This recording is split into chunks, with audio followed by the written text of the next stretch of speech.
Trato de ser obediente y me dijeron un esquema para hacer todo el desarrollo de la presentación. Sin embargo, como nos acaba de comentar el Padre Adrián, para obviar tiempo, vamos a brincarnos algunos puntos para que pues cumplamos con el tiempo, ¿sí? Recuerden que, como decía el Padre Adrián, no es meramente una conferencia, una exposición muy docta, que no puede ser, ¿verdad? Sino simple y sencillamente es que vivamos la palabra de Dios, que nos demos cuenta que la palabra de Dios que escuchamos cada vez que vamos a misa es algo vivo y por lo tanto que tiene que llegar a nuestro corazón, que tiene que transformarnos, que es lo más importante. Por lo tanto, de ahí que para iniciar vamos a elevar nuestra oración. Y yo traía la mentalidad que íbamos a estar en el salón parroquial, pero estamos aquí mucho mejor, pero también es lugar sagrado, lo sabemos muy bien, por lo tanto merece todo el respeto. Tenemos el Santísimo a la espalda, pidiendo disculpas, tronizada también ahí la Santa Biblia, para que le tengamos la reverencia que merece, con una vela para dar a entender que la luz de nuestro Señor está con nosotros. Entonces vamos a pasar directamente a la oración. Esto me ayuda, puesto que dice que aquí un canto, pero como yo no canto, si mejor nos lo ahorramos y sus oídos no sufren. Vamos pues a comenzar. En el nombre del Padre, y del Hijo, y del Espíritu Santo. Amén. Señor Dios nuestro, Padre de misericordia y compasión, ilumina nuestra comunidad y abre nuestros corazones a tus inspiraciones, para que al escuchar y profundizar en la palabra de vida, aumentes en nosotros el deseo de configurarnos en tu Hijo Jesucristo. Que nuestras acciones diarias y nuestra vida comunitaria den cada vez más testimonio de nuestra adhesión a Él. Ven Espíritu, ven a guiarnos, ven a transformarnos, para que colaboremos en la transformación del mundo y en la construcción de la fraternidad universal. Por Jesucristo nuestro Señor. Amén. Bueno, tomen asiento, ¿sí? Les digo, aquí tenemos toda una metodología en la que se nos invita hasta trabajar en grupos. Si es posible lo vamos a hacer, si no ya después lo estaremos viendo al momento de la convivencia. Decía el Padre Adrián que mañana va a ser el examen, pero decido adelantarlo de una vez. Recuerden que para poder ver un texto bíblico debemos de ver el contexto, es decir, pensar en la situación histórica. No podemos juzgar el pasado con nuestros propios criterios, es un error muy grave, sino tratar de adentrarnos en la época, en el momento, en su mentalidad, sus necesidades, su manera de vivir. Nos estamos basando en la carta a los romanos, que es una de las cartas más doctrinales, más teológicas de San Pablo. Ya han visto ustedes en estos 2 últimos días, tengo entendido, las primeras partes, de ahí que va el examen, es que váyanse preparando. Pero imaginémonos la situación de la época. ¿Había medios de transporte? Metro, avión, ni siquiera camellos, porque eso era en el desierto, ni siquiera caballos, porque los caballos, ¿quiénes los acaparaban? El ejército y la nobleza. Entonces la gente, para transportarse, ¿cómo le hacía? Caminando. Entonces imagínense ustedes, si vinieran de sus parroquias caminando, no hubieran tenido que tener mucha devoción. Inclusive aquí en México también era de esa forma. Cuando llegaron los españoles se extrañaron de que no hubiera caminos, de que no hubiera carrozas, que ya para la época ya debía haber, pero la gente caminaba mucho. San Juan Diego venía de Cuautitlán a Tlatelolco, imagínense, con el deseo del catecismo. Entonces la gente caminaba. En la época de San Pablo era lo mismo. Y él, ese fervor por Jesucristo nuestro Señor, el amor que encontró en Jesucristo nuestro Señor, realmente lo transformó, lo cimbró, hizo que su vida fuera totalmente diferente. Y de ahí que él tuvo ese anhelo de evangelizar, de llevar el nombre de Jesús a todos los rincones. Así como nuestro Señor les encargó a los apóstoles, cuando iba a subir al cielo, ¿qué les dijo nuestro Señor a los apóstoles? Vayan a todas las naciones y enséñenles, primero la enseñanza, enséñenles a cumplir lo que yo les he mandado y bautícenlos en el nombre del Padre y del Hijo y del Espíritu Santo. Ese fue el mandato de nuestro Señor y eso fue lo que comenzaron a hacer los apóstoles. Entonces Pablo también recibió ese mandato, se apropió de esa idea y de que, por lo tanto, ¿qué fue de lo que comenzó a hacer él también movido por el Espíritu Santo? Empezó a hacer viajes, los viajes misioneros de San Pablo, que partiendo de Antioquía, una ciudad en la actual Siria, más o menos al norte de Jerusalén, desde ahí partía él en el primer momento con San Bernabé y empezaron a ir por Turquía, varios lugares, y se transportaban primeramente en barco. Habría cruceros para atravesar ahí el Atlántico, el Mediterráneo. No, tenían que buscar barcos de carga que les pudieran llevar a donde ellos querían ir, y por lo tanto se imaginan la incomodidad de poder viajar en esas condiciones. Pues tanto era el amor de Pablo que no le importaba. Atravesó lugares, caminó, atravesó montañas e iba visitando los lugares donde había sinagogas para hablarles de Jesucristo. Y así se fueron fundando las diversas comunidades que les llamaban iglesias. ¿Por qué les llamaban iglesia? La iglesia de Éfeso, la iglesia de Corinto, la iglesia de otros lados. ¿Por qué les llamarían iglesias? Iglesia significa ¿qué? Comunidad.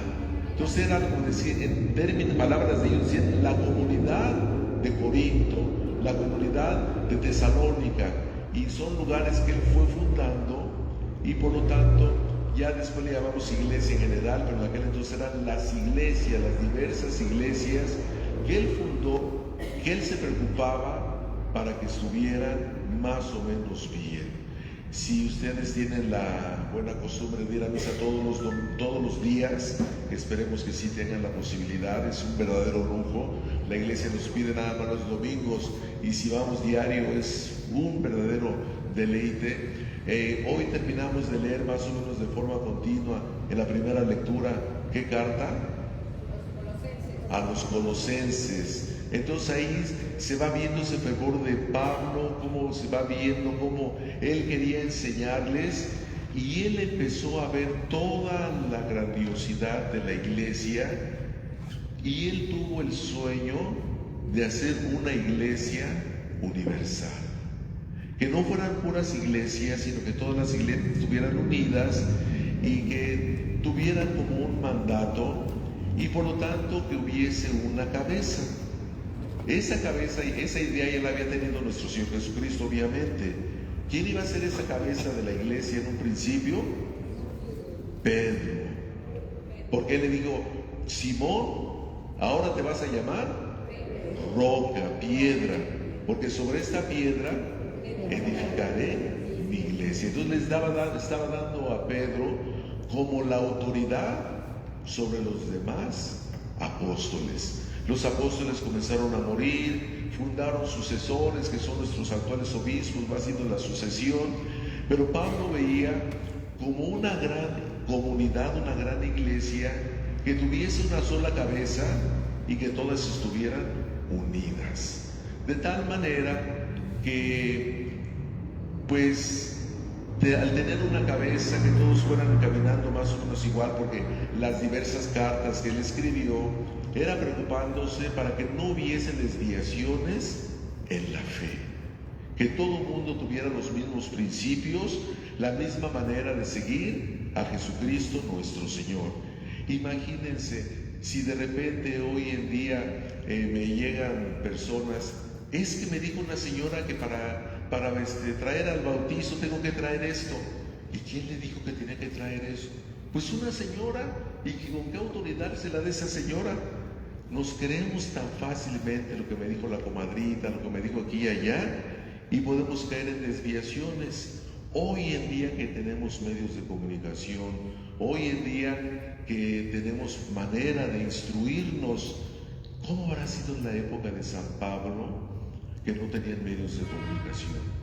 Por lo tanto, el peligro de las desviaciones eran muy fuertes. Y por eso él escribía cartas como la de los Colosenses, todas las cartas que fue escribiendo, para que se mantuviera esa rectitud, que no hubiera esas desviaciones. Por lo tanto, él tenía esa idea de una iglesia con una sola cabeza, para que todas las iglesias, todas las comunidades fueran caminando de la misma manera. Y él, por lo tanto, pensaba que tenía que haber un lugar donde fuera la sede para dirigir a todas las iglesias. ¿Qué lugar hubiera sido el más adecuado? Jerusalén. Porque ahí se llevó a cabo la redención, ahí empezó todo, por decirlo así. Veía y todo el mundo hubiera dicho, no, pues el centro debe ser Jerusalén. Sin embargo, él tenía la idea que Jerusalén, aunque él amaba Jerusalén fervientemente, él como judío, porque él era un judío muy ferviente, le hubiera deseado que fuera Jerusalén, pero a él se le ocurrió la idea que era mejor ¿en dónde? En Roma, porque Roma era la capital del imperio. Y como dicen el dicho, todos los caminos llegan a Roma. Desde Roma se irradiaba toda la comunicación, desde Roma se irradiaba toda la autoridad, y por lo tanto él tuvo esa idea que Roma debía ser el centro de toda nuestra iglesia. Y por eso es que él quiso escribir esta carta a los romanos. La comunidad de Roma ya existía, de tal forma que él, viendo ya esa oportunidad de que ahí se podía fundar el centro, les escribe esta carta a los romanos, que por eso es como la más doctrinal, la más teológica, la más profunda. Seguramente se los han comentado en estos últimos días. No es una carta como otras para corregir errores, para regañarlos, o hasta en otras cartas de una manera muy bella se pone a orar por las personas de los diversos lugares. Esta carta era como un tratado para decir, esto es lo que debe ser nuestra iglesia. Y él veía como 3 puntos, 3 momentos, por decirlo así, que debía desarrollarse la iglesia. El primer momento se basaba en lo que vieron ustedes el martes. ¿Qué vieron el martes? La importancia del bautismo. Y eso hasta hoy en día nosotros debemos de tener esa gran concentración. A la gente me gusta mucho decirle, denle gracias a sus papás porque los bautizaron, porque recibimos la fe, porque recibimos la gracia de Dios. Entonces todo se centra en el bautismo. Y a partir de ahí viene todo el desarrollo, la fe, la gracia, lo que ustedes hayan vivido, hayan sentido. Y por lo tanto, la primera parte de la carta se basa en el bautismo. La segunda, ¿de qué trataron el día de ayer?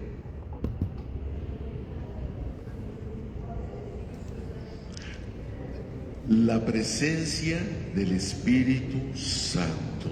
Porque somos bautizados, pero tenemos que seguir un desarrollo. Ojalá que con el bautismo ya recibiéramos una transformación tan grande que ya no necesitáramos nada más. Pero constantemente necesitamos seguir creciendo. Y además de seguir creciendo, seguirnos instruyendo.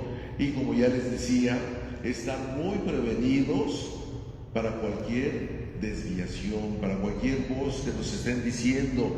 Es que debemos decir padre y madre, porque Dios es como una madre que nos cuida de más, no es como el papá que es bien desobligado, sino es como una madre de Dios. Entonces debemos decir padre y madre. ¿Nunca les han llegado esas ideas y hace tiempo que empezó a venir eso? Entonces, ¿cómo que padre y madre? Si ¿cómo nos enseñó a decir Jesús? Abba Padre, Padre nuestro. Entonces, no escuchar esas voces que nos pueden desviar, que nos pueden confundir. Y por lo tanto, la presencia del Espíritu Santo, la vida del Espíritu Santo es muy importante, y eso es lo que se vio el día de ayer. Entonces San Pablo veía eso, primero nuestro bautizo, ir creciendo en el Espíritu Santo, y todo esto tiene que llevarnos ¿a qué? A una vida nueva, a que vivamos la fe, que nuestra fe no sea solamente que digamos creo en Jesucristo nuestro Señor, que la fe sea una vivencia, una actitud constante que nosotros vayamos teniendo. Y eso es lo que vamos a tratar el día de hoy, la vivencia de la fe. Y para eso nos ponen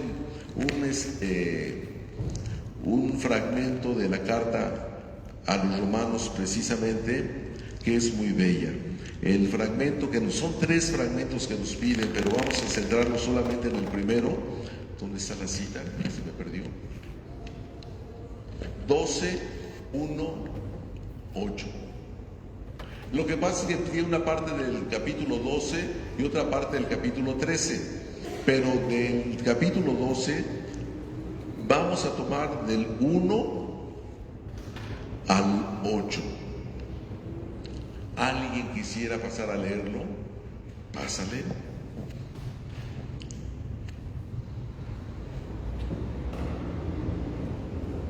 Sí, pásale. Lo tienes. Vamos a centrarnos ahorita del 1 y 2 nada más.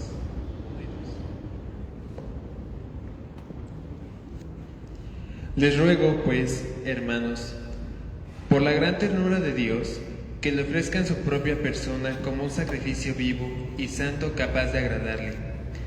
Este culto conviene a criaturas que tienen juicio. No sigan la corriente del mundo en que vivimos, sino más bien transfórmense a partir de una renovación interior. Así sabrán distinguir cuál es la voluntad de Dios, lo que es bueno, lo que le agrada, lo que es perfecto. Si tienen sus Biblias, para que vayan siguiendo los diversos momentos. Aquí nos habla de 3 momentos: un sacrificio, una transformación interior, para que cada quien cumpla sus funciones, los dones recibidos. Ya viene pues. Entonces, básicamente es lo que nos invita de la vida cristiana. Comienza diciendo que los exhorta, aquí es una realidad que tenemos que ver, que aunque haya un mandato, si nosotros mismos no lo aceptamos con nuestra voluntad, no es posible. Por lo tanto, la evangelización es un pedir que el Espíritu Santo penetre en nuestro ser para que nosotros aceptemos la fe, que nosotros estemos dispuestos. Porque de lo contrario quedamos en las apariencias. Muchas veces que de unas personas que vemos que están en una situación muy bien dentro de la fe y de repente como que dan un bajón muy feo, es porque como que algo no había penetrado bien en su cerebro. San Pablo nos dice: los exhorto por la misericordia de Dios, aunque ofrezcan vuestros cuerpos como una víctima viva. Esto nos da un sentido litúrgico. Nuestra liturgia, nuestra manera de dar culto a Dios, es herencia del pueblo de Israel. La manera como conformamos nuestras misas tiene mucho de la manera como celebraban los israelitas. Por lo tanto, hemos también de agradecer a los judíos lo que nos dejaron. La misma Pascua que nos dejó nuestro Señor Jesucristo es una continuación de la Pascua que ellos celebraban año tras año. Que nos dice, estamos nuestro Señor celebrando la cena pascual con los apóstoles, tomó pan y dijo: esto es mi cuerpo. Y tomó vino y dijo: esta es mi sangre. Y le dice: hagan esto en conmemoración mía. Y de ahí nos instituye la Eucaristía, si sabemos muy bien. Entonces, aquí San Pablo no niega sus raíces judías. El culto que daba el pueblo de Israel, imaginemos ahí sí el templo de Jerusalén con toda su grandeza, y recordemos que había un altar donde se sacrificaban los animales. Inclusive cuando fueron a presentar a Jesucristo nuestro Señor, ahí dice: y ellos iban para cumplir la ley que decía que tenían que sacrificar una tórtola o dos pichones. Sacrificaban a los animales ahí. Entonces ellos siempre tenían la mentalidad que tenían que ofrecer algo vivo a Dios en el culto, independientemente del motivo. Entonces Pablo aquí nos dice: ofrezcan un sacrificio. Y un sacrificio que tiene que ser ¿qué? El propio cuerpo. ¿Qué hay más valioso de la creación que el ser humano?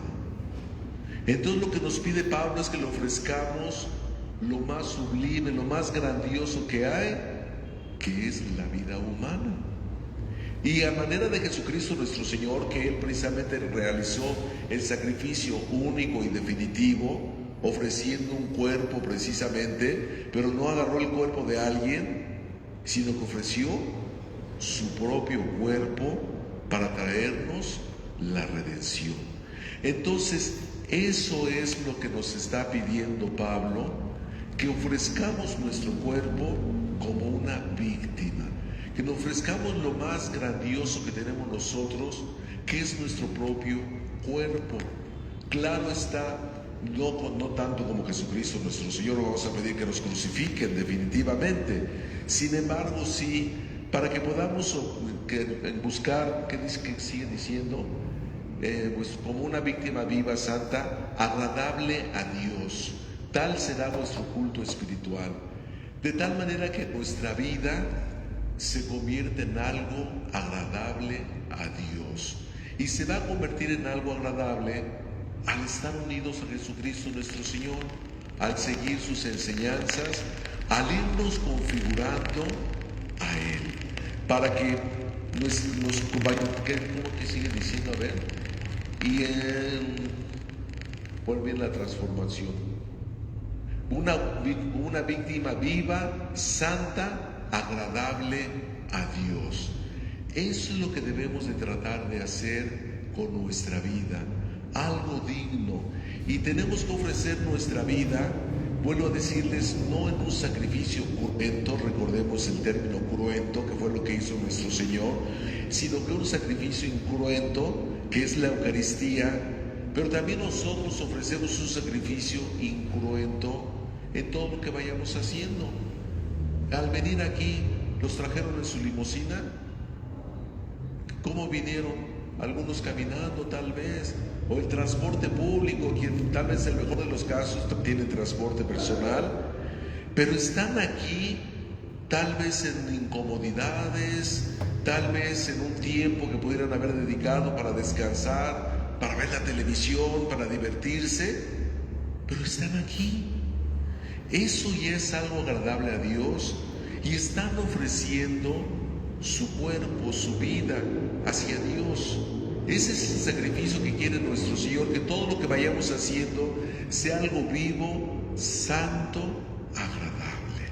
De tal manera que de esta forma podamos superar incomodidades, podamos superar hasta fricciones.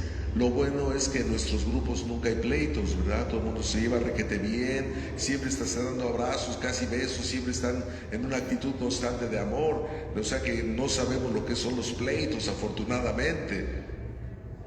Gracias a Dios, ¿verdad? Pero cuando sucede, hasta eso tenemos que buscar superarlo, no dejarnos llevar por eso, que no sería algo agradable a Dios. No sería santo que fulanito, fulanita me hizo una grosería, lo que pudiera ser. Saber asimilarlo, saber disuadirlo, saber arreglarlo de una manera santa, agradable a Dios. Ya desde ahí estamos haciendo el sacrificio que nos pide Pablo. Y después dice, no dejarse llevar por el mundo presente. Y esto es algo muy importante que tenemos que ir viendo, y aquí ya vamos entrando en lo que se centra propiamente esta parte, que es lo que llamamos la moral cristiana. ¿Conocemos la moral cristiana? ¿En qué se basa la moral cristiana? Se basa en los 10 mandamientos propiamente, pero hoy en día la estamos abandonando. En general no estamos sabiendo los 10 mandamientos, nos hemos alejado de la moral cristiana. Y esto porque el mundo presente nos está absorbiendo. Ojalá que nada más pasáramos 2-3 minutos diarios en el teléfono celular. A veces pasamos horas y horas y ahí nos va llegando una serie de ideas, una serie de insinuaciones que sobre todo nuestros adolescentes están haciendo que se vuelvan locos, pobres. No los estamos ayudando a los adolescentes, y yo siento una responsabilidad muy grande, porque precisamente el mundo nos está arrastrando. Entonces fíjense cómo San Pablo ya desde ese momento nos dice no dejarse llevar por el mundo presente. Porque si desde entonces, como les digo, había muchas ideas, hoy en día estamos en una situación extrema. Por lo tanto, aquí Pablo nos invita a que nos reforcemos, a que descubramos precisamente la grandeza de nuestro bautismo, como ya se había visto en estos últimos días, que pidamos al Espíritu Santo para que el Espíritu Santo nos dé la fortaleza y no nos dejemos llevar por todas estas tendencias del mundo. Hace poquito una quinceañera fue a hacer sus 15 años ahí en la parroquia y la vi medio distraída la muchacha y le conté un detalle, en el sentido que le dije, una vez me mandaron una foto, un meme, que estaba un tendedero con las pinzas de colgar y decía, me pidieron que les mandara una foto sin ropa y les mandé esto. Los papás de la muchacha como que se escandalizaron, diciendo, ¿cómo se le ocurre decirle esto? Y la muchacha se sonrió, entendiendo muy bien lo que quería decir. ¿A cuántos de nuestros jóvenes les llegan esas invitaciones? ¿Y cuántos lo rechazan? Todos. Está haciendo mucho más común de lo que nos imaginamos. Entonces, el mundo presente nos está arrastrando y por lo tanto es lo que San Pablo, que no nos dejemos llevar por el mundo y no que nos volvamos mojigatos, no que nos volvamos gente espantada, así, ay, Dios mío, ¿cómo se le ocurre eso? No, esas actitudes no van ya a nuestra época, porque en vez de atraer a la gente los espantamos o nos catalogan así como gente anticuada, sino que simplemente que sepamos resistir, que sepamos tener una dignidad con el Espíritu Santo. Y entonces nos pide que nos dejemos transformar mediante la renovación de la mente. Y ahí es lo que les decía también, que nuestra fe es una continua transformación, una continua ir cambiando, ir aprendiendo cada vez más. Por eso, bendito sea Dios que están ustedes aquí, que quieren aprender, que quieren ir buscando, que ustedes traten de aprovechar todas las oportunidades que tienen. Dentro de poco ya va a iniciar nuevamente el Cefal aquí de nuestra parroquia, de nuestra decanato, perdón. Ojalá que todos pudieran ir al Cefal, sería bellísimo, que nos fuéramos preparando, que cada vez aprendiéramos más, porque debemos dejarnos transformar en nuestra mente. Porque miren, San Pablo, él que era judío, que para los judíos el corazón era el centro de las decisiones, él ya está hablando mucho de la mente, él tenía mucha influencia de los griegos. Entonces, él sabía muy bien que todo parte de nuestro cerebro, de la cabeza. Nuestros sentimientos son parte de reacción también del cerebro. Entonces, por eso él que estaba invitando a esa transformación de la misma mente, para que el hecho de que no permitamos que el mundo nos vaya arrastrando, vuelvo a decirles, no sea una actitud mojigata, una actitud espantadiza. Y aquí hay un punto de la reflexión que había que me gustó muchísimo, que la vida moral, la vida de la rectitud hoy en día no es meramente para que nos portemos bien, no es meramente para que digan que todo lo hacemos bien, sino que eso, y San Pablo aquí nos va presentando como ya parte de lo que se llama la apocalíptica judía, que lo toma mucho San Juan. Él fue el que escribió el Apocalipsis. Desde San Daniel ya había esa apocalíptica, en el Evangelio de nuestro Señor también lo dice muchas veces. ¿La apocalíptica a qué se refiere? Al fin del mundo, al final de los tiempos más bien, que las películas una vez más nos hemos dejado influir muchísimo, que pensamos que el fin del mundo ¿cómo va a ser? Terrorífico, de destrucción, de sufrimiento, de dolor, cuando para ellos la apocalíptica, el final de los tiempos, era una esperanza, y para nosotros se convierte en eso, una gran esperanza de que todo va a ser renovado y redimido. Porque ¿qué es lo que va a marcar el final de los tiempos? El regreso de nuestro Señor, la venida de nuestro Señor. Dentro de unos meses vamos a estar nuevamente en el Adviento, y uno de los cantos más que se utiliza en el Adviento, ¿cuál es? Ven Señor Jesús, esperando que ya regrese y con un deseo de que ya ven, porque ¿cuál es la promesa que hizo nuestro Señor para el final de los tiempos? Que Él regresaría ¿para qué? Para eliminar el pecado. Imagínense un mundo sin pecado,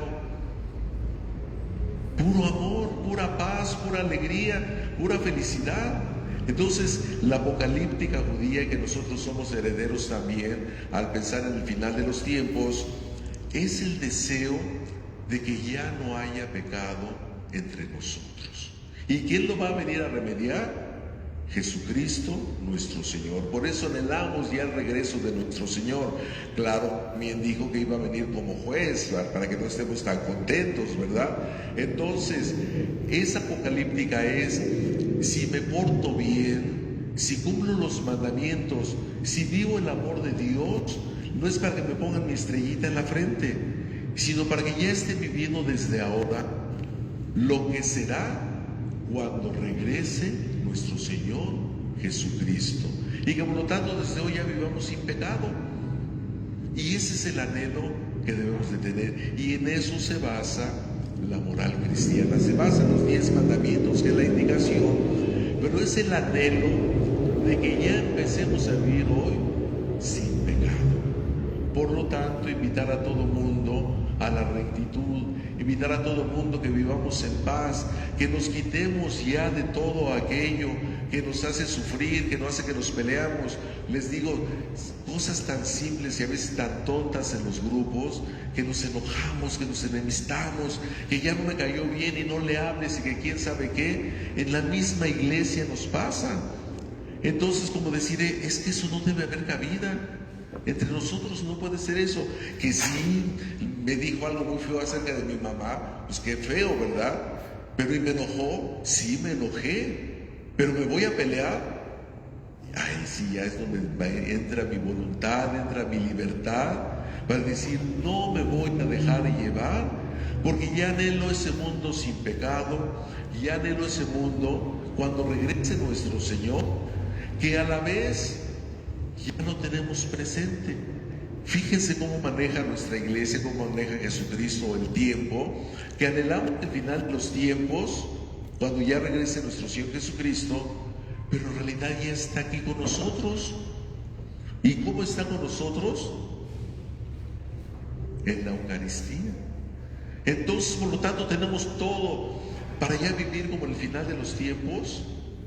Sí, nada más falta nuestra voluntad, que nuestra libertad la sepamos someter a la voluntad de Dios, a Jesucristo nuestro Señor.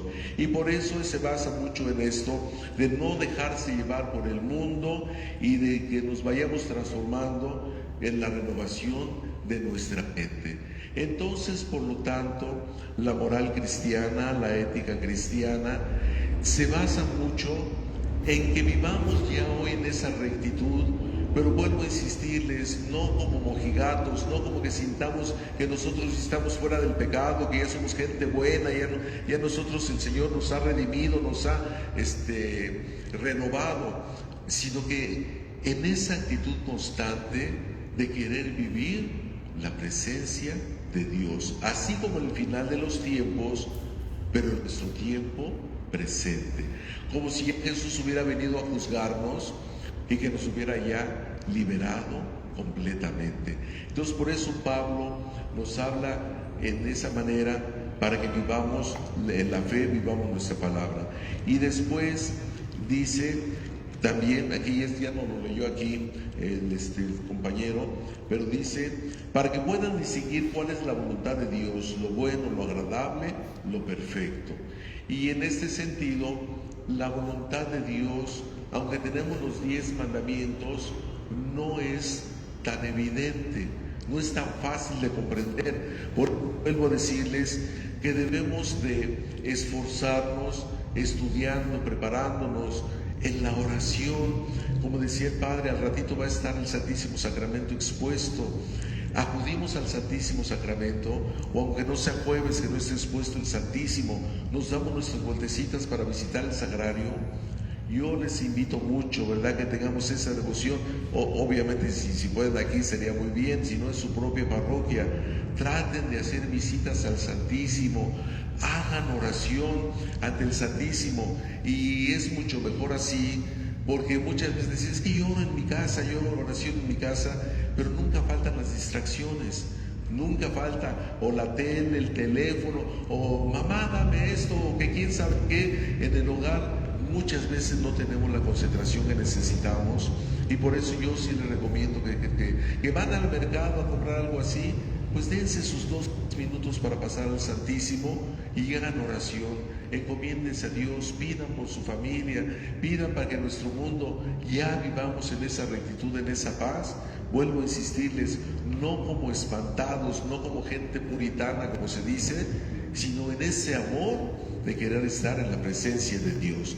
Y para que de esta manera podamos distinguir la voluntad de Dios y encontremos lo que es bueno, lo que es agradable, lo que es perfecto.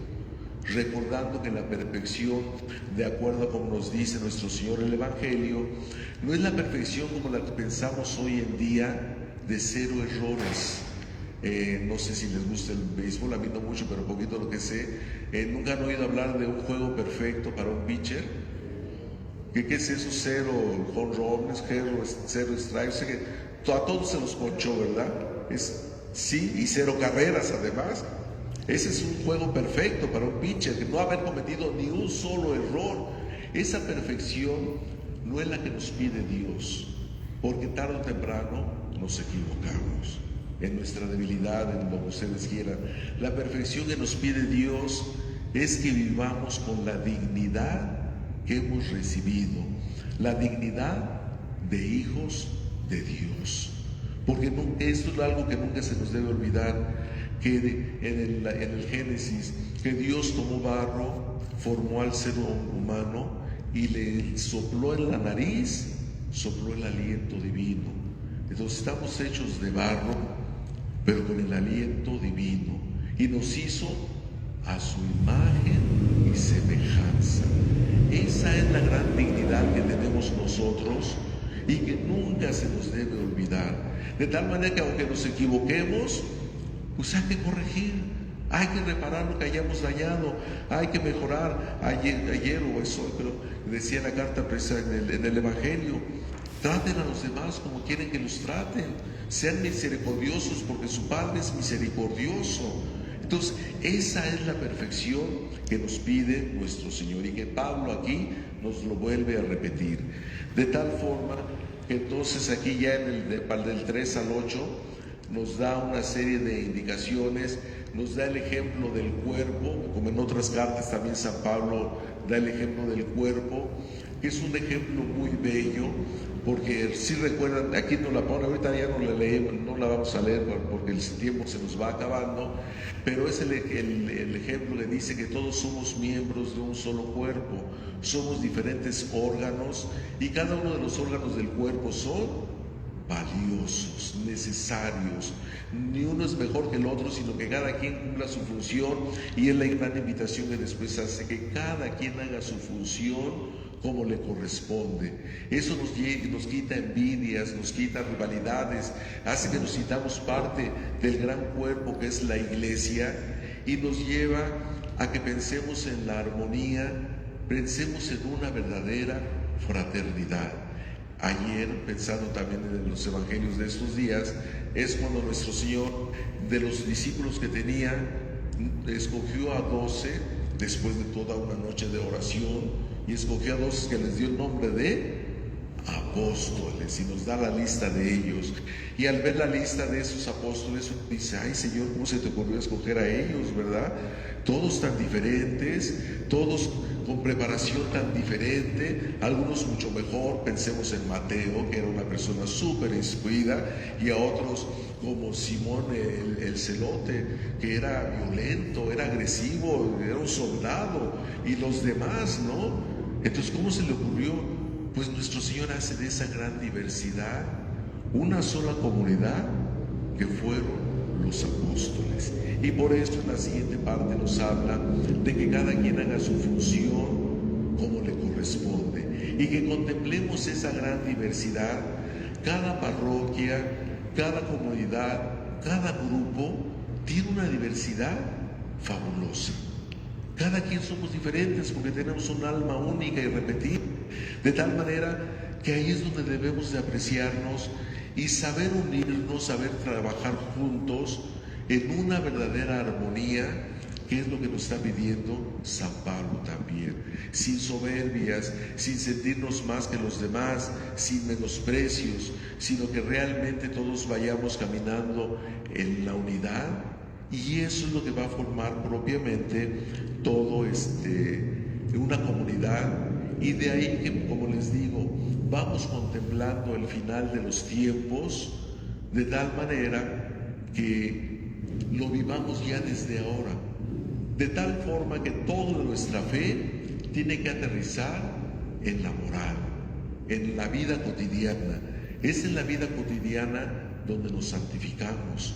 Venir a misa, aquí podemos estar muy santitos, podemos venir aquí al grupo y tal vez hasta somos los mejores al contestar y demás, pero cuando regresan de allá con el marido enojón, ahí es donde realmente se ve si aprendieron. Veo con los hijos latosos, o con los nietos que no dejan de darles lata, o con la vecina latosa, con la vecina gritona, o en el camino nos encontramos quién sabe con quién.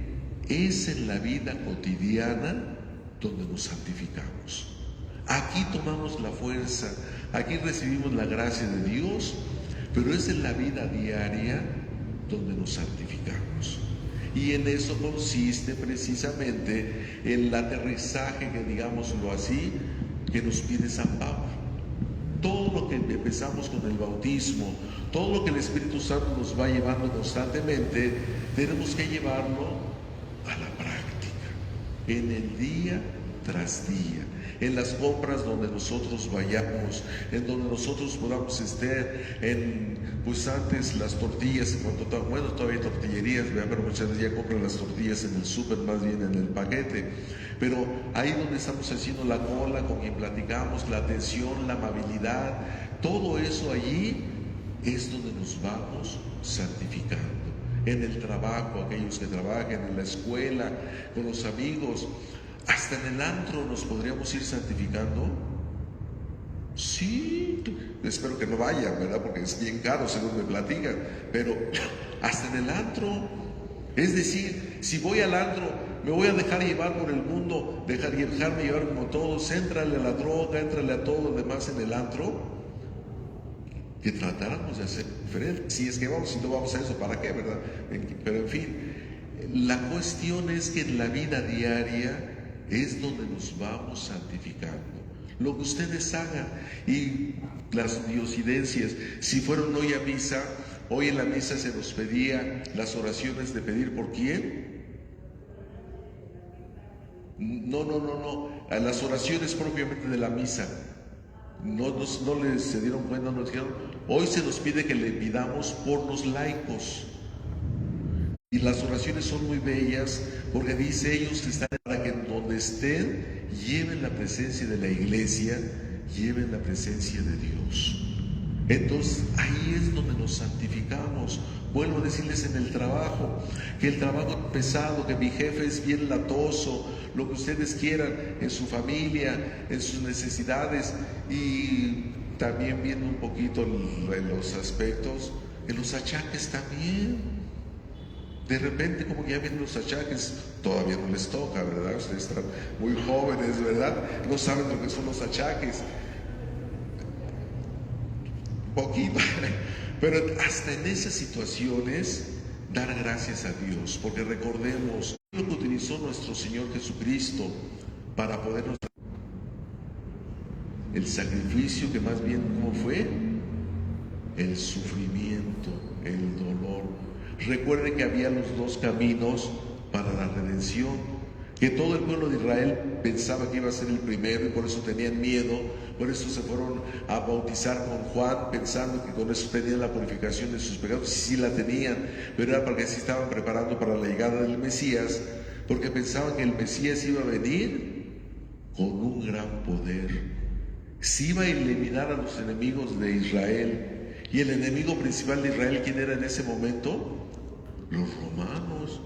Para vencer a los romanos, ¿qué fuerzas hubieran necesitado? ¿Qué gran poder estaban esperando? Y por eso también tenían miedo. Si viene con ese poder en contra de los pecadores, y si a mí me encuentra pecador, ¿quién iba a salvarse? Nadie. Entonces por eso había la forma de hacerlo con violencia, o bien, como lo dijo Isaías, Miqueas, todos los profetas, a través de el sacrificio, del ofrecimiento. Y nuestro Señor lo hizo, lo que empezamos viviendo, ¿verdad? Ofrezcan sus cuerpos como un sacrificio vivo. Nuestro Señor tomó el sufrimiento para traernos la redención, de tal manera que nuestros propios sufrimientos los podemos utilizar para enojarnos, para renegar, para pelear, para hasta decir quién sabe qué cosas, porque duele. El de que duele, duele. Y cuando a alguien le duele algo, con cuidado, ¿verdad? No es nada simpático. Entonces podemos enojarnos, desesperarnos ante el dolor, o bien ofrecérselo a nuestro Señor y decirle: no tengo otra cosa que ofrecerte más que mis sufrimientos. ¿Y Él qué hizo con el sufrimiento? Nos trajo la redención. Entonces, al ofrecer nuestros sufrimientos, hasta participaríamos en la obra salvífica de Dios. Entonces, los sufrimientos en realidad son valiosos, son algo grande. Yo sí los invito a que el sufrimiento no lo veamos como una calamidad, que no lo veamos como un medio hasta de enojo, para renegar hasta de Dios, ¿verdad? O es un castigo. ¿Qué hice, Señor, para que me cayó esto? Como consecuencia, sino que más bien digamos: Señor, me uno a ti en el momento de la redención, en la cruz, que nos sintamos en el Vía Crucis con nuestro Señor y que estemos ofreciendo nuestros sufrimientos a Jesucristo nuestro Señor. Y de esta manera, entonces, todo vamos a ir, de la última parte que les digo que ya no vamos a leer, cuando nos dice, termina diciendo que sigamos el ejemplo de vencer el mal con el bien. Y todo eso es lo que conforma realmente la vida en Cristo, la moral cristiana, el portarnos bien. Que bueno decirles, no es para que nos pongan una estrellita, no es para que nos digan: mira, esa persona es muy amable, es muy bueno, no, sino para que con alegría vivamos ya el final de los tiempos, que sintamos ya la presencia de nuestro Señor, que sintamos ya la redención, el amor, y que eso lo vivimos siempre en la Eucaristía. Entonces, por lo tanto, nuestra vida sí tiene que ser perfecta, agradable, amable, buena. Tenemos que caracterizarnos sobre todo por el amor. Y es lo que nos pide, lo que San Pablo vislumbraba a la iglesia de esa manera. Que la iglesia, como les decía, teniendo su centro en Roma, que qué curioso así sucedió, ¿verdad?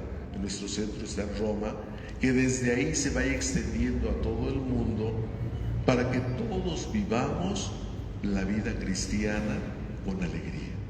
Y vuelvo a decirles que los mandamientos los recordemos, que los mandamientos los enseñemos, que los mandamientos los vivamos y que eso nos haga sentirnos felices, en paz. a pesar de los dolores, a pesar de los problemas, a pesar de las dificultades, que siempre sintamos la alegría, porque Jesús está con nosotros, porque nosotros estamos con Él. Entonces, ya les digo, el aterrizaje de todas nuestras enseñanzas, de toda nuestra vida, es la moral cristiana, que la hemos olvidado, nos han hecho creer que está anticuada, que no sirve, sino que realmente vivamos la moral cristiana y la vivamos con una gran alegría.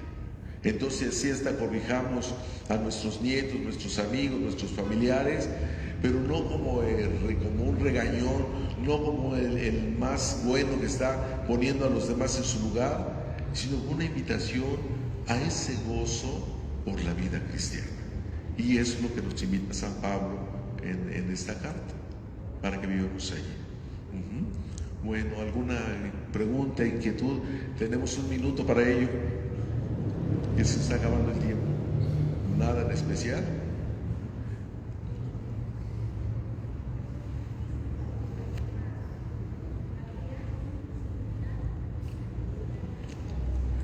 Sí, con el ejemplo, que nos vean felices, así de sencillo, que nos vean felices. Es lo que me gusta decirles. Si venimos solitos a misa y no me quisieron acompañar mis familiares, y regreso y me pongo a regañarnos, bola de flojos, no se han levantado y que quién sabe qué, yo ya hasta me fui a misa y miren ustedes están haciendo hoy, quién sabe qué, ¿van a reaccionar bien? Pues no. Uy, si fue a misa para regresar así con ese carácter, pues ¿para qué voy a misa, verdad? Mejor no voy, mejor me quedo aquí solito y más contento. Entonces, el ejemplo, por eso les digo, una vida agradable, de perfección, de amor, lo bueno, todo sintiendo ya la presencia de Dios, como esperemos que venga, pero que ya está aquí, lo tenemos ahí en el sagrario y ahorita lo vamos a tener ahí reluciendo, escuchando nuestra oración. Bueno, aquí nos pide que digamos la oración del jubileo, pero ¿qué les parece? Nada más decimos un Padre Nuestro, Ave María y Gloria para ya terminar. Bueno, nos ponemos de pie.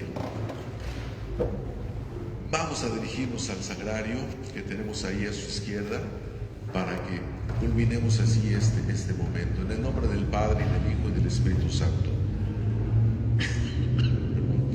Padre nuestro que estás en el cielo,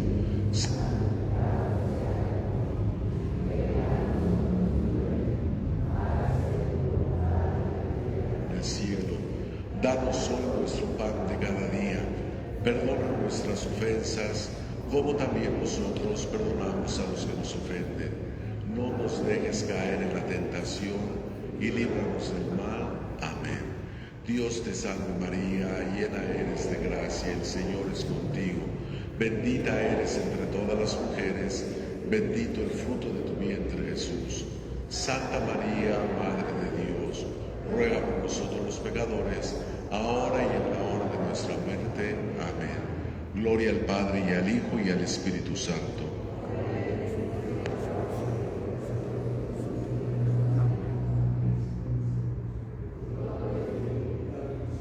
Dios Todopoderoso, Padre, Hijo y Espíritu Santo, descienda sobre ustedes. Pues quien guste un cafecito, está esperando allá afuera con unas galletitas y después, si gusta, venir a hacer un poco de oración. Muchas gracias por su atención y mañana es el cierre, no se lo pierdan.